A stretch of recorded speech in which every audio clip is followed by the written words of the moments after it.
제19대 대통령에 당선된 문재인 후보의 득표율은 41.1%였습니다. 반대로 말을 하자면 투표자의 50% 이상은 자신이 원하는 후보가 당선되지 못하는 아쉬움을 겪었다는 뜻이죠. 네, 지난해 미국 대선 이후에는 선거 후 스트레스 장애라는 신조어가 생기기도 했습니다. 트럼프를 지지하지 않았던 사람들이 당선 사실을 거부하거나 스트레스를 받았던 것에서 나온 말인데요. 그래서 오늘 생각연구소에서는 선거 후에 마음을 다스리는 방법에 대해 알아보도록 하겠습니다. 네, 연세대학교 심리학과 이동귀 교수와 함께합니다. 안녕하세요. 네, 안녕하세요. 교수님은 투표를 당연히 하셨죠? 투표했습니다. 두 분도 하셨죠? 그럼요. 사전 투표로 아주 일찌감치 투표를 했었죠. 네. 투표를 안 하셨다고 하면 좀 실망할 뻔했는데 투표를 하셨다고 하니까. 그럴 리가요? 예. 앞에서도 말씀을 드렸지만 미국에서는 PESD, 이게 선거 후 스트레스 장애의 줄임말이라고 하지 않습니까? 이럴 정도로 트럼프 대통령 당선 이후에 좀 후폭풍이 컸다라고 하잖아요. 그리고 이번 우리나라 대선은 좀 다자구도로 펼쳐졌기 때문에 자신이 원하는 대통령이 아닌 다른 대통령이 당선된 사례들도 좀 많이 있을 것 같아요. 그렇죠. 아무래도 이렇게 본인이 원하지 않은 그런 그 후보가 당선이 되게 되면 되게 불편감을 경험하는 분들이 되게 많습니다. 네. 이럴 경우에는 이런 불안이라든지 불편감으로부터 벗어나고 싶겠죠. 그러면 이제 저희가 이제 심리학에서 말할 때 자아가 그런 불편감을 벗어나기 위해서 사용하는 책략 같은 것들이 생기게 됩니다. 예. 이거를 방어 기제 또는 방어 기전이라고 하는데요. 그 방어 기제라는 것이 내적으로 어떤 갈등이 생기거나 또는 원하지 않는 어떤 상황을 만나게 됐을 때 사람이 불안해지면 또 불편해지면 이거를 방어하려고 하는 그런 그 방약을 사용하게 되는 거고 많은 사람들이 쓰고 있고 또 다양한 유형이 있습니다. 그렇다면 이번 선거 후에 나타날 수 있는 반응에 대해서 이런 방어 기제를 가지고 한번 이야기해 보면 좋을 것 같은데요. 저희가 댓글을 준비했거든요. 댓글 한번 살펴보면서 이야기 나눠보겠습니다. 네, 자, 뭐뭐가 되다니 믿을 수 없어. 뭐뭐는 진짜 대통령이 아니야. 또 다른 얘기는? 누구는 당선됐다는 얘기 좀 부정선거 같다. 누가 이거 득표수를 조작한 거 아니냐. 득표수를 조작한 게 분명하다. 조금은 공격적인 반응인 것 같은데요. 부정하는 반응인 것 같은데 이거는 어떻게 좀 이야기를 해볼 수 있을까요? 예, 지금 부정 말씀하셨지만 이 방어 기제의 이름을 부정이라고 합니다. 예, 실제로 있는 현실 자체를 부정한다. 그런 의미에서 부정이라고 하는데요. 자기가 이제 현실적으로 원래 원하고 바랬던 것이 안 이루어지게 되면 되게 불편해지잖아요. 그렇죠. 그러면 그 사실 자체를 이것은 사실이 아니야. 이렇게 이걸 인정하지 않으려고 하거나 아니면은 혹은 이걸 들었을 때도 자기만의 어떤 환상이나 공상 속에 빠져갖고 남들과 다르게 인식하려고 하는 그런 특성이 생기게 됩니다. 예를 들어서 이 사람은 당선자가 아니기 때문에 대통령으로 인정할 수 없어 라든지 아니면 뭔가 어떤 부정이라든지 뭔가 제대로 된 선거가 아닐 거야. 이런 식으로 현실을 왜곡하게 되는 거죠. 어떻게든 이제 이런 현실에서부터 좀 상처를 덜 받기 위한 뭐 그런 방식이 아닌가 싶기도 한데 또 다른 부분도 한번 살펴볼까요? 네. 자, 이번 댓글은 누가 당선이 됐으니까 아이고 이제 우린 망했어. 다 소용없어. 이제 정책 관심 끊고 신경 쓰지 말아야겠다. 이런 댓글들이 있는데요. 이거는 좀 충격도 받고 좀 상실감이 좀 커 보이는데요, 이건. 그렇죠. 상실감을 표현하는 건데요. 사실 이게 그 후보하고 자기 자신을 일종의 과하게 동일시하는, 과하게 몰입하는 거죠. 그 사람한테. 그러니까 이거를 저희가 이제 심리학에서는 그 방어 기제로 동일시라는 이름이 붙어 있습니다. 동일시.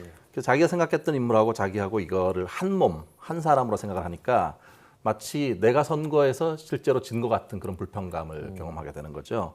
저희도 사실 그 월드컵 같은 걸 보면은 한국 팀이 만약에 지면 너무너무 속상하고 불편하게 네. 막 울고 그러죠. 그렇죠. 예, 이렇게 과하게 몰입하거나 동일시하는 겁니다. 이렇게 동일시하게 되면 우울감이나 또 다른 증상들이 좀 이어서 같이 나올 수도 있겠군요. 그렇죠. 실제로 상실감을 많이 경험합니다. 그렇군요.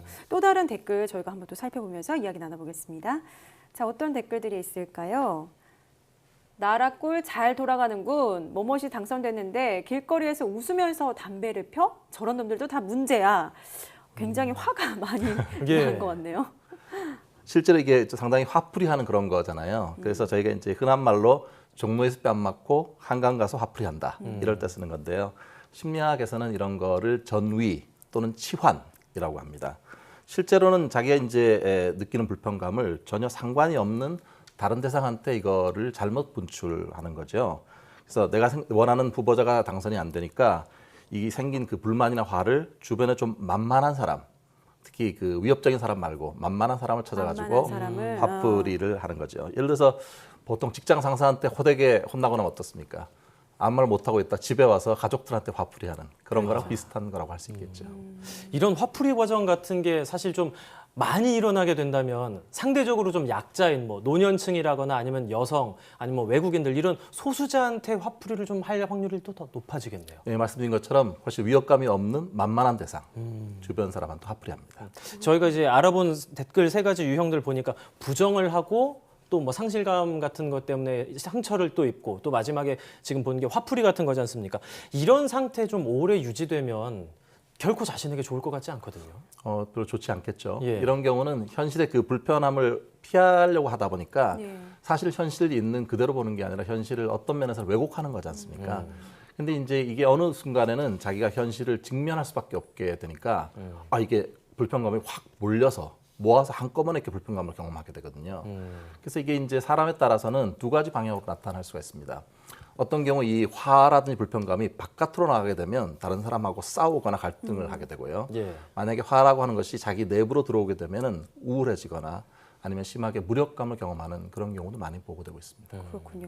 하지만 이제 언제까지 현실을 부정하고 망연자실하고 화내고 있을 수만은 없지 않습니까? 새로운 대통령이 당선이 됐고 새로운 출발을 해야 하는 게 맞는 건데 이렇게 좀 선거 후에 마음을 다스리지 못하는 사람들은 어떻게 하면 좋을지 좀 대처가 궁금한데요. 뭐 가장 많이 얘기하는 것 중에 하나가 뭐 숫자 거꾸로 세기 이런 거 하는 분들 있는데 아마 별로 도움이 안 될 것 같고요.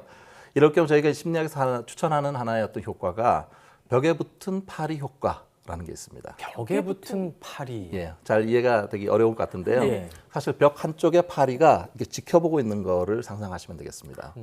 이게 뭐냐면은 어떤 일이 실패하거나 좌절했을 때 이거를 1인칭 시점, 자기 자신의 입장에서 자꾸 보니까 이 불편감이 상당히 더 커지거든요. 이때 이걸 조금 더 제3자적인 그런 시각에서 3인칭 시점에서 바라보게 되면 조금 더 객관적이고 그 실패 자체를 좀 더 긍정적으로 바라볼 수 있게 되는 그런 것들을 얘기하게 됩니다. 실제로 버클리 대학에서 이 실험을 해봤는데 옛날에 실패하고 힘들었던 거를 상상하게 해요.